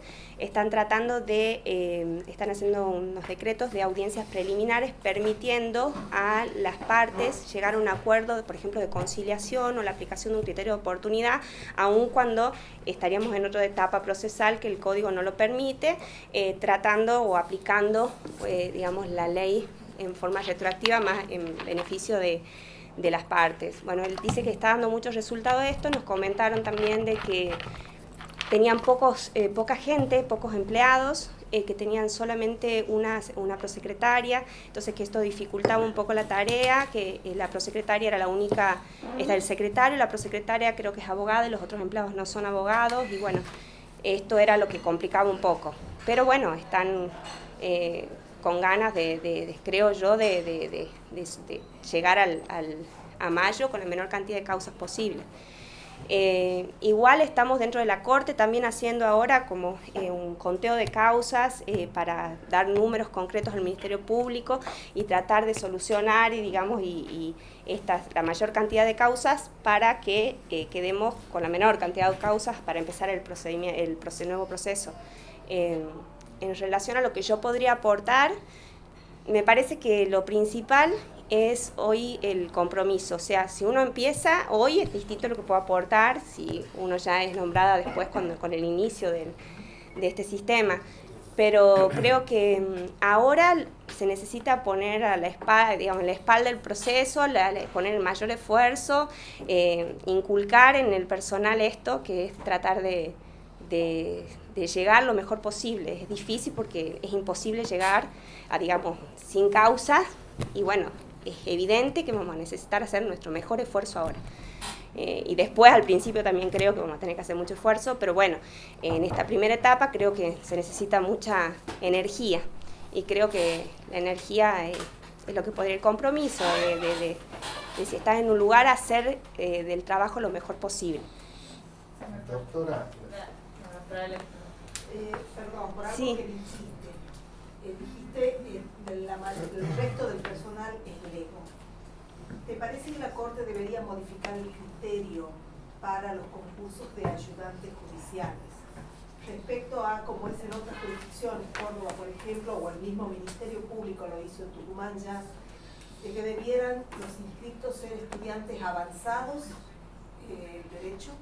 ¿Para qué? Para acceder al cargo de ayudante judicial, para el comienzo de la cargo carrera. de ayudante judicial. ¿O debe seguir No. este criterio amplio de que cualquiera puede inscribir? No, me parece que yo tengo muchísimos compañeros que no están estudiando abogacía, algunos no estudian, algunos han empezado a estudiar abogacía por trabajar acá en tribunales, y creo que bueno, más ahora, digamos que es en la OGA, que vamos a empezar con la OGA, en donde va a ser un trabajo administrativo, creo que lo puede cumplir cualquier persona con seriedad. Es más, yo creo que más que conocimiento para ese rol es importante el compromiso y el esfuerzo. Me parece más importante el tema. Hoy en día lo que se decreta no es tan complicado, digamos, no sé, eso creo que lo puede aprender cualquier persona. Me parece que no sería necesario ese tipo de especialización para ingresar. Bien, doctora, en primer lugar felicitarla por el examen de oposición que estoy viendo acá. Gracias. Y ahora sí hago la pregunta. Como juez correccional, en el tiempo que te queda como juez correccional, si fuera juez correccional, hasta la implementación del nuevo código, ¿qué impronta le pondría a la solución de conflicto, suspensión de juicio a prueba, en materia del contralor de la misma hasta el momento de dictar la sentencia de extinción de la acción penal? En el camino que va desde la suspensión de juicio a prueba hasta la extinción de la acción penal, ¿qué impronta le pondrías vos para controlar que se esté cumpliendo con la conducta exigida en la audiencia? Y bueno, quedaría muy poco tiempo, porque digamos, tenemos 6 meses nada más, serían las medidas de conducta, tendríamos muy poco tiempo para controlarlas. No he visto muchas suspensiones a juicio a pruebas que pongan suspensiones de plazo tan, digamos, y medidas de conducta tan cortas. Pero calculo que en ese caso, bueno, te va al juez de ejecución para el control y, bueno, o sea, controlar, es claro, nosotros estamos haciendo la suspensión de juicio a prueba que nos informen, por ejemplo, en muchos casos, cuando acepta el imputado, bueno, claro que el mismo hospital a través del CIPROSA deriva a dónde se hace el tratamiento. Le estamos pidiendo que ellos nos informen a nosotros que cumplen con el tratamiento y cuándo se da el alta del tratamiento correspondiente. Bueno, en ese sentido, y bueno, el patronato también informa, también está obligado a informar cuando se cumple, se ha cumplido las horas de trabajo que corresponden, inmediatamente nos informan, acreditados los extremos, corresponde la extinción. Perfecto. Felicidades. Ay, ¿Cómo muchas te dicen, gracias. María o Jimena? Jimena. Jimena, contanos sobre tu vida profesional y tu vida personal. Bueno, tengo 39 años. Primero de todo, soy mamá de 3 chicos. Mateo, Isolini y Simón tienen 11, 9 y 6. Me recibí en el 2004 en la universidad pública. Tuve la suerte de trabajar un tiempito antes de recibirme en un estudio privado y después, al poco tiempo de recibirme, ingresé en la Dirección General de Rentas. Ahí hacía trabajo en la asesoría letrada, he sido apoderada fiscal. He ingresado en rentas en un periodo lindísimo, la verdad que en rentas, porque era un periodo de reestructuración de rentas en donde la verdad que estaba el doctor Clavarino en ese momento. Ingresamos un grupo de profesionales, todos jóvenes, y se reestructuró todo el sistema y vivencia realmente una renta antes y una renta después, digamos, un organismo, como realmente el trabajo cambió el organismo, jerarquizó el organismo, y bueno, esto me parece muy importante lo que viví en ese momento. Trabajé 5 años en rentas, en el año 2009 ingresé al Poder Judicial, ingresé directamente en la Fiscalía de Instrucción de la 9ª Nominación a cargo de la doctora Carrizo, estuve 2 años en instrucción, y después ascendí como prosecretaria al Juzgado de Instrucción de la 5ª, a cargo de la doctora Mirta Lenis de Vera. Una excelente magistrada, aprendí un montón, me formé muchísimo ahí, y de ahí estuve en la Cámara de Apelaciones, como relatora el doctor Albo, también un referente para mí, a quien estimo muchísimo, y esto estuve hasta 3 años en la Cámara, y ingresé hace poco, en el año 2018, en julio, hace un año, más o menos un año y medio, en la Cámara Penal Sala 1, con el doctor Pedro Roldán Vázquez, el doctor Diego Lamoglia y la doctora María Elisa Molina. Y me desempeño como relatora. ¿Cómo se desempeña el doctor Lamoglia como vocal? Excelente. Excelente, excelente. Y ahora se queda como solo, porque el doctor sí, está en licencia. Jimena, ¿cuál es tu horario actualmente? ¿Vas al tribunal? Y yo trabajo de 7 de la mañana, bueno, hasta el horario de salida es la 1, pero bueno, ahora estamos como también en esta idea de esforzarnos y de dar el mejor esfuerzo de nosotros. Estamos haciendo un montón de audiencias, nos hemos adelantado un poco lo que es a tramitar las causas, y hemos hecho un sistema de audiencias preliminares, y que hemos hecho en 30 días hábiles, hoy tomaba los números, hemos hecho 117 audiencias preliminares, en donde el 20% nada más han fracasado, todas las otras hemos sacado casi 80 juicios, entre juicios abreviados, los más importantes son los juicios abreviados, gracias a la ayuda de la Fiscalía y de la Defensoría. ¿Con qué Fiscalía trabaja? Con usted, doctor, Fiscalía Primera. Excelente fiscal. Más o menos eso que llevado que por ahí eso... o cuando tenés un juicio ya, un juicio oral, digamos, también se extienden, pero generalmente te des 2 de la tarde, no 3 de la tarde. ¿Y te haces cargo de este juzgado? No, bueno, es que, y seguro, cuando uno asume una función de este tipo, creo una función con una responsabilidad tremenda. Yo realmente lo vivo como una responsabilidad tremenda. Me parece que no tenés tiempo, o sea, no tiene horario. ¿Cómo hacemos con los chicos? Es complicadísimo. Sí, ¿cómo hago para estar acá con los chicos? ¿Cómo hago? ¿Qué queremos escuchar? Esto es una decisión familiar, diría. Tengo un marido que me acompaña, una familia, unos hijos que me dicen, no era la última vez que rendías. Bueno, no estoy rindiendo, estoy yendo a una entrevista, le decía, como que no vale. Un grupo de amigas que me hace la mitad de los pules, la mitad de los... una familia, o sea...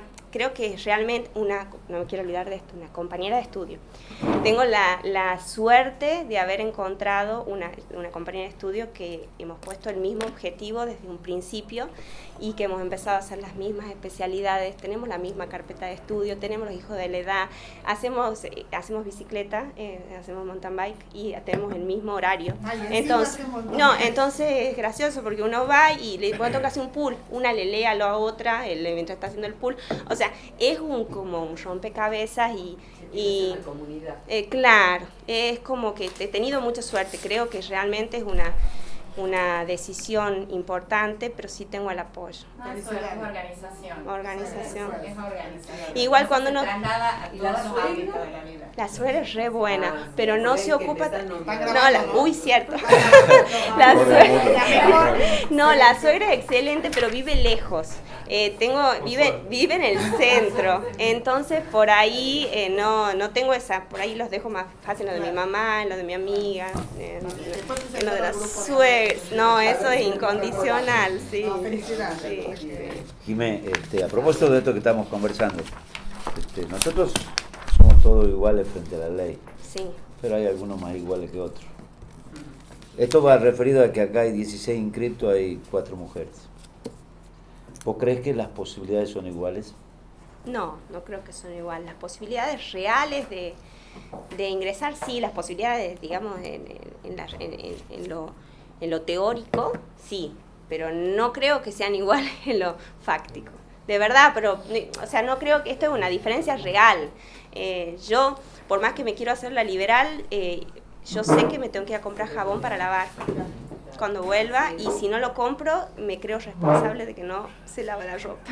Por más que crea, por más que yo sé que trabajo y que mi marido trabaja y también lava los platos y hace todo lo que tiene que hacer, la mujer cree y tiene hasta hoy en día incorporado el mandato social y otras obligaciones, y es difícil, y los chicos rinden. No quiero hacer un ex, pero es la realidad. Y los chicos, uno se hace carga de que si les va mal, y bueno, uno es culpa de que uno no los enseña, y o sea, uno carga con muchas cosas, y cuando tiene estos periodos de concursos, de rendida, deja muchas cosas. Entonces, hasta que uno se vuelve a acomodar de vuelta en todo lo que ha dejado, es difícil. Yo creo realmente que, bueno, pero cuesta. Por eso hay menos cantidad de gente. Por eso yo recién charlaba con unos chicos que tienen un montón de antecedentes. Me decían, qué buenísimo todo. Y yo creo, y pensaba, yo empecé tarde, que es la época donde uno tiene la posibilidad de capacitarse. Uno está teniendo chicos y no puede capacitarse. Entonces uno empieza a los 30 y los otros empiezan a los 23. Entonces creo que esas diferencias son importantes. ¿Alguna vez la maestra de tus chicos te dijo, mamá, qué pasó? Que no sé cómo se llaman tus chicos. Sí. ¿No anduvo bien? Tengo la suerte que son re buenos los tres. Tengo la suerte, yo siempre digo que tengo la suerte. Mis chicos están re acostumbrados a que su mamá trabaja. Y ellos no tienen la culpa de que yo también estoy acostumbrada a que mi mamá también trabajaba. Yo también iba mucho, también traigo esto, ¿no? Y los chicos míos saben que no puedo estar en todos los actos, mis chicos, y yo llego el primer día de clase y le digo a la señorita que buenos días, yo soy la mamá y comuníquese conmigo por el cuaderno de comunicaciones, no me va a poder ver mucho. Y tengo la suerte de ir a un colegio, de mandar a los chicos a un colegio que me conocen. Yo soy ex egresada de ese colegio, entonces más o menos tengo un contacto con el resto de las madres y son amigas mías, ex compañeras, o sea que sí, por eso tengo ese núcleo. Pero el primer día me presento y después, lamentablemente, me voy combinando con mi marido, algunas reuniones, algunas no estoy. Grupo de WhatsApp de madres. Eso es fundamental. La pregunta de Silvia en realidad está dirigida a cuántas notas de la maestra dice papá. No, ninguna está dirigida a su papá. ¿Será viuda? No, y son las docentes, ¿no? Los mandatos sociales. Claro. Los transmitiendo. Sí, aunque uno quiera inculcarlo, porque yo estoy seguro que mi marido, yo le digo, ¿podés ir a la entrevista? Va. Pero hasta yo creo que me está haciendo un favor con eso, decir, hasta que yo creo que me está suplantando y trato de no creerlo, o sea. Doctora, buenas tardes. Sí. Muchas gracias. Mi pregunta es básica, pero no menos importante. Yo quería que usted me dé su mirada con respecto a si cree que en la provincia existe la división de poderes. Sí. Yo creo que existe y es muy importante que la fortalezcamos. Yo creo en la función del juez, yo realmente creo en el apego a la ley. No estoy de acuerdo con el activismo a ultranzas del juez. Creo que el juez debe interpretar la norma conforme ha sido redactada, teniendo en cuenta obviamente los pactos internacionales, la responsabilidad que tiene el Estado al respecto y los lineamientos que puede dar la Corte Suprema, pero el marco es la ley. Creo que esto es una garantía para todos, para el ciudadano fundamentalmente, que está pensado como como tratar de compensar los poderes, y creo que tenemos que fortalecerlo. Creo que existe. No creo que el Poder Judicial es independiente y creo que cada rol, y aparte cada organismo, cada órgano tiene sus medios de control, tiene sus medios, no creo que haya interferencia entre los órganos del Estado. Muchas gracias. Bueno, les agradezco muchísimo, ¿no? Adiós, hasta luego. Buenas tardes. Buenas tardes.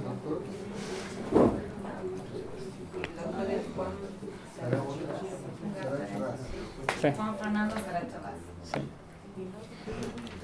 ¿Estamos bien ya? ¿Estamos de nuevo en la gatera? Sí, de vuelta. Doctora, de vuelta. Doctor, ¿está disponible para preguntas? Bueno, doctor. Sí, doctor. ¿Nos podría indicar, por favor, cuál es el marco de competencia del juez correccional? Sí. El marco de competencia son todos los delitos que tienen una pena prevista de 3 años hasta 3 años y los delitos culposos, digamos que exceden de esa pena de 3 años, pero están dentro de la categoría de delitos culposos, entre esos los homicidios culposos, 84, y su agravante. El 189. Sí. El 189, perdón, segundo párrafo. Segundo. Doctor, ¿qué opinión te merece la conformación del colegio de jueces en el nuevo código? Y si ves alguna afectación constitucional con la integración en el mismo colegio de las cámaras de jueces juzgados actuales. Bien. A la composición, porque tenemos jueces de garantía y jueces de cámara en el mismo colegio. No veo dificultad. No veo impedimento constitucional. La práctica lo está demostrando. Creo que es perfectamente idóneo un juez que ha rendido en una primera instancia, que ha rendido para un cargo de garantía, como un juez que ha rendido para un cargo de cámara. No veo ningún impedimento legal, constitucional ni procesal. Doctor, en la competencia material, el juego correccional entendería en el tema de las usurpaciones. ¿Qué mirada tenés respecto a la colisión que puede haber entre la posesión tradicional y la ancestral y reconocida para las comunidades aborígenes? Sí. He trabajado muchos años en juzgado correccional en Concepción. Digamos, son situaciones que se plantearon en la zona de Tafí del Valle y que ahora pasarían a ser competencia del juzgado correccional para lo que estamos concursando con la nueva distribución. Efectivamente, creo que el problema radica porque hay una colisión de posesiones reconocidas normativamente, la posesión civil y la posesión ancestral. Bueno, como sabemos, el delito de usurpación de propiedad tutela la posesión o la tenencia de un bien inmueble, ¿cierto? Y lo que entendemos por posesión lo tenemos previsto en nuestro Código Civil, que es el dominio que tiene una persona por sí o por otros sobre una cosa con la intención de ejercer un derecho de propiedad sobre esa cosa. Entonces es una posesión civil que era una relación de dominio y que esa posesión ha venido en el tiempo por un paradigma tradicional liberal, digamos, donde esa posesión estaba más referida a la fase individual. Dentro de esa fase histórica hubo un cambio de paradigma del liberal al paradigma de los derechos humanos y al reconocimiento de los derechos de los pueblos indígenas. Y dentro de ese paradigma es que surge este nuevo concepto de posesión, que es la posesión ancestral reconocida a los pueblos indígenas, donde ya no es una posesión que se ve desde la fase individual, ni tampoco que hace referencia al poder sobre una cosa, sino más bien hace referencia a las costumbres de los pueblos indígenas, a la religión, en sí mismo a la vida de los pueblos indígenas. Y sus actos posesorios son distintos a los actos posesorios de nuestra normativa interna.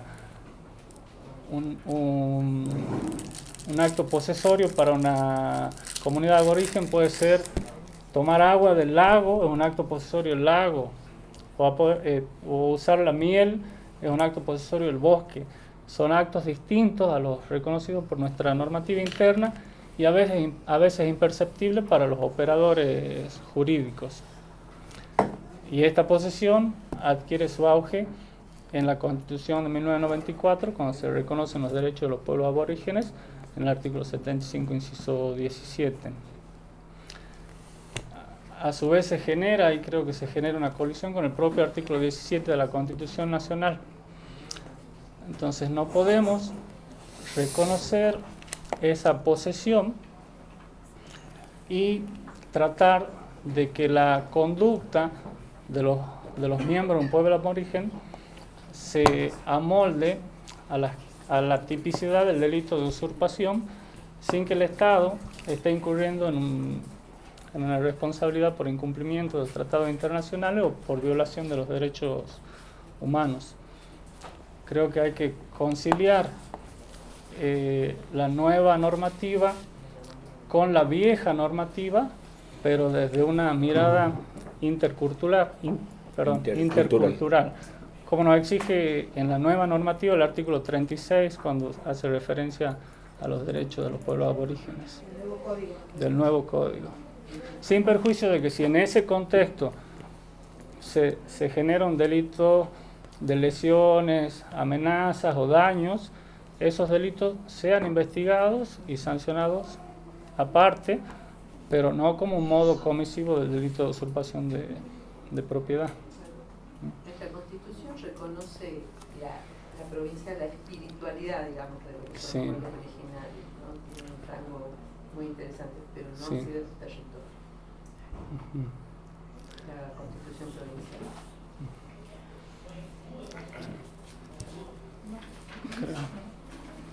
Doctor, ¿qué opinión te merecen los juicios por jurado?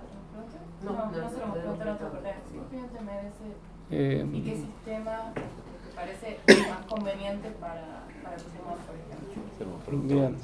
Sí, antes, sí, me preguntó en la entrevista anterior si me preguntaba, había corte y pega. En breve sí, había dado sin cortar y pegar.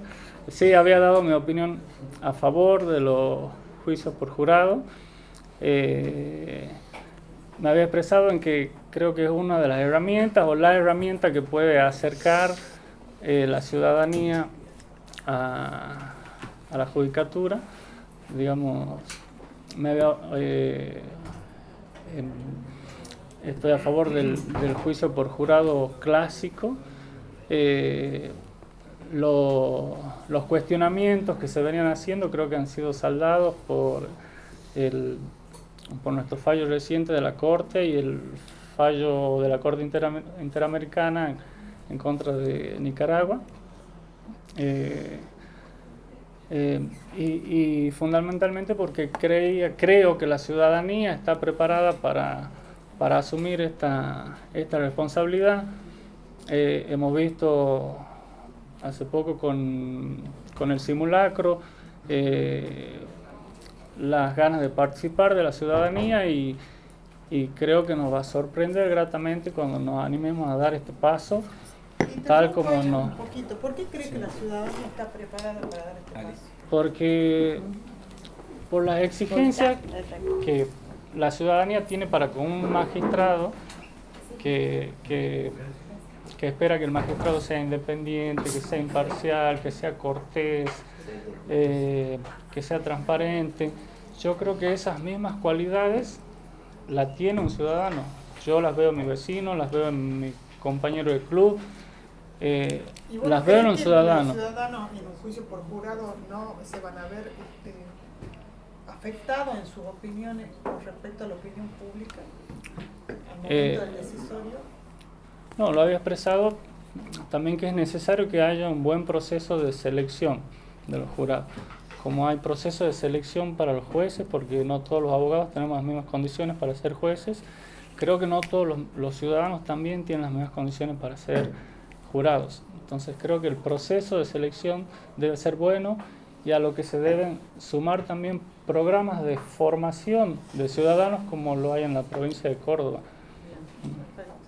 ¿Habría unos requisitos mínimos de admisibilidad en esa perspectiva de juicio por jurado? Esto es, ¿tenés que ser doctor en Derecho? ¿Tenés que tener el ciclo básico común? ¿No tenés que ser analfabeto? No, creo que sí, el requisito mínimo sería de estudio secundario, un requisito mínimo. De ahí en adelante ver otras cualidades que puedan hacerlo idóneo para asumir esa condición y no ceder ante la presión de una situación de esa envergadura. Muchas gracias, doctor. Gracias Muchas a ustedes. gracias. Tengan buena Gracias. tarde. Hasta luego. Chao. Bueno, ¿qué tal, doctora? ¿Cómo está? Esperando la copa, nadie la toca. A ver. Primera entrevista. Sí. ¿Qué tal, legislador? ¿Cómo está? Primera, sí, sí. ¿Nervioso o no? La verdad es que no, porque no, creo que no tengo chances de llegar, pero bueno, me presento, quiero tener la experiencia y bueno, ahora estoy en un cargo... Muy buen examen de oposición. Sí, pero no tengo antecedentes. Pero no tenía Sí. Ahora estoy trabajando a partir del 1 de julio en el Ministerio Público Fiscal. Así que bueno, creo que con ese cargo de funcionario también me coloco un poquito más arriba en los antecedentes. Vamos a ver, no sé. ¿Y hasta ahora? Hasta ahora, bueno, estuve ejerciendo la profesión casi 20 años. Era abogado de FOTIA, de la obra social de FOTIA también. Estuve ahí de jefe de jurídico. Trabajé en forma independiente. Soy abogado disculpa, he visto, no te saludé. De Movilar, hacía las ejecuciones de Movilar. Trabajaba, bueno, como todo abogado que ejerce la profesión de pasillo, somos como médicos del pueblo, ¿viste? Hacemos de todos los rubros, sí. Además hay una ventaja de completar el circuito con la entrevista y es la posibilidad de poder integrar listas de subrogancia. Sí, no vine pensando en eso, pero me enteré acá de esa situación, así que por eso me quedé. Sí. Así que ponga Sí, no importa. Bueno. No, está bien. No quería ponerlo nervioso, pero quiero avisar. Y bueno, está muy bien, está muy bien. y trabajé en la legislatura también, Ajá. ahí como asesor de la legisladora Nancy Bulacio. Participaba por eso de las comisiones social y de juicio político. Y bueno, esa es mi actividad hasta acá. Sí. Viendo tu antecedente profesional, como decís, sos médico del pueblo, ¿qué te lleva a concursar en el fuero penal? En realidad, por lo que estás marcado más bien hacia la parte civil y estás concursando específicamente en fuero penal. sí. ¿Qué te lleva? En realidad, cuando estudié abogacía tenía en miras el fuero penal. Uno veía las películas de los juicios, bueno, eso era lo que me gustaba. Cuando llegué a la profesión me di cuenta que no alcanzaba el trabajo de abogado penalista para vivir, en realidad, para tener una estabilidad económica y... A ver, aparecían juicios de familia que me regulaban mucho más honorarios que en la parte penal, entonces, bueno, de a poco fui diversificando mis tareas. Pero cuando pensé en entrar a la justicia, cuando me inscribí, siempre tuve en miras el fuero penal, me gusta. No sé si es lo que mejor hago, pero... ¿Estás inscrito en otro concurso? Ahora no. ¿Y antes? Antes me inscribí en un concurso de instrucción también, pero bueno, no alcancé los 54 puntos de esto. Sí. Doctor, ¿cuál es tu opinión con respecto a la ley de narcomanía, la última que sancionó la legislatura? Sí, bueno, ahí tengo una opinión particular. Yo creo que estamos en condiciones en la provincia de hacernos cargo, siempre y cuando tengamos presupuesto, una estructura adecuada, haya transferencia del presupuesto que tiene la nación para hacerse cargo de ese tipo de delitos, pero particularmente creo que no es el momento adecuado para hacer ese traslado de competencia. No es el momento porque estamos pasando de un proceso acusatorio, un proceso adversarial. En el mes de mayo se aplicaría aquí en Tucumán, en la capital, digamos, y creo que puede generar problemas para que ese cambio se haga de manera adecuada. El narcomenudeo trae aparejado la especialización dentro del Ministerio Fiscal, trae aparejado presupuesto adicional, hay modelos que se están llevando a cabo en la provincia de Salta, en la provincia de Santiago del Estero, en donde hubo un acuerdo de que el Estado Nacional les transfería presupuesto y eso no se está cumpliendo. Esto puede generar un problema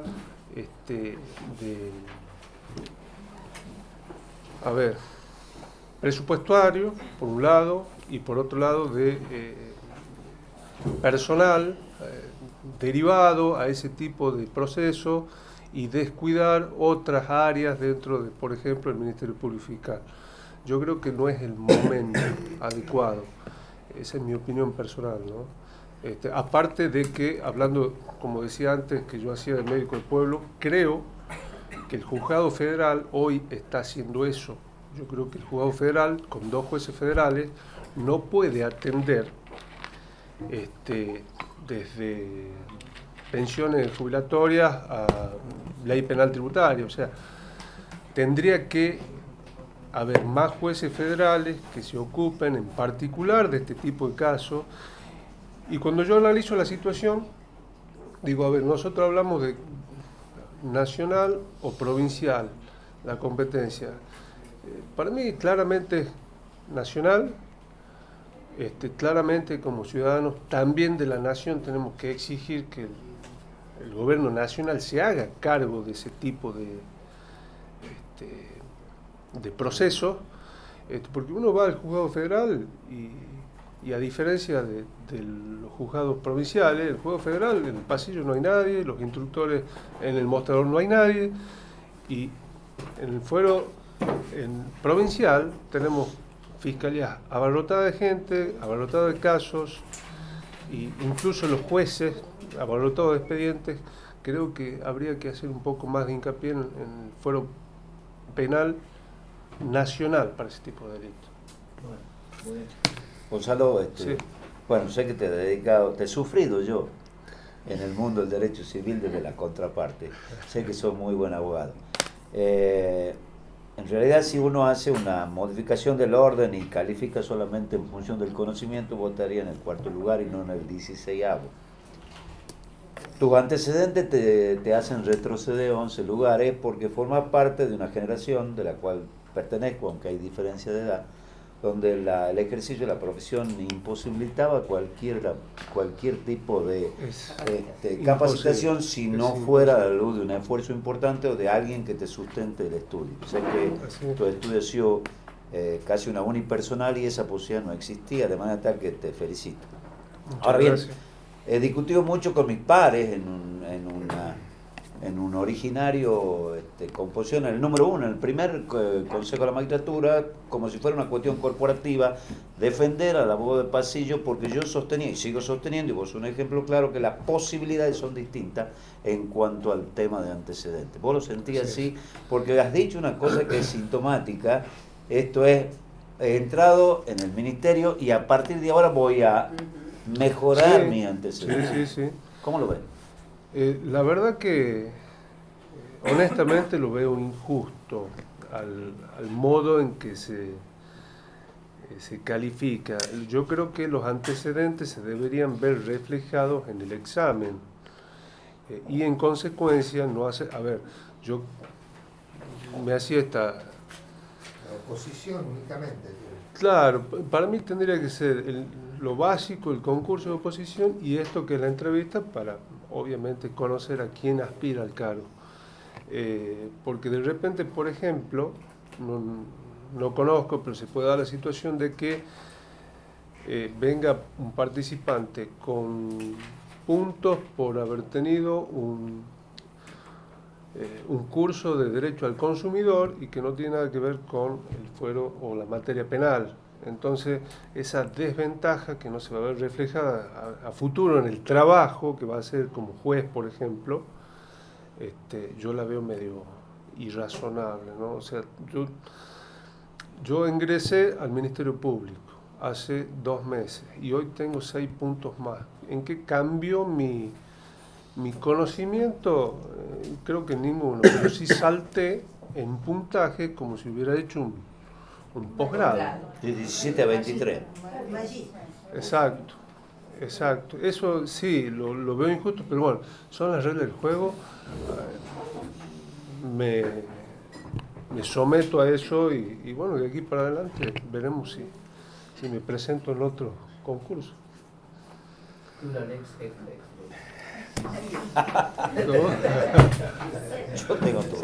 Yo tengo los mismos antecedentes con vos, tengo 40 años de profesión y por ahí debo andar. No, y recién estamos hacer estos cruces, ¿no? Que le decía acá el legislador Albarracín. Raúl Eduardo. Hay gente que tiene muy buenos antecedentes, pero no están dentro de los máximos puntajes de los pruebas de oposición. Entonces, cuando uno hace estos cruces, creo que nos tiene que llevar a pensar algunas cosas. Así es. Muchas gracias. Muchas gracias. Bueno, gracias. No, gracias a ustedes. Muchas gracias. Un gusto, ¿no?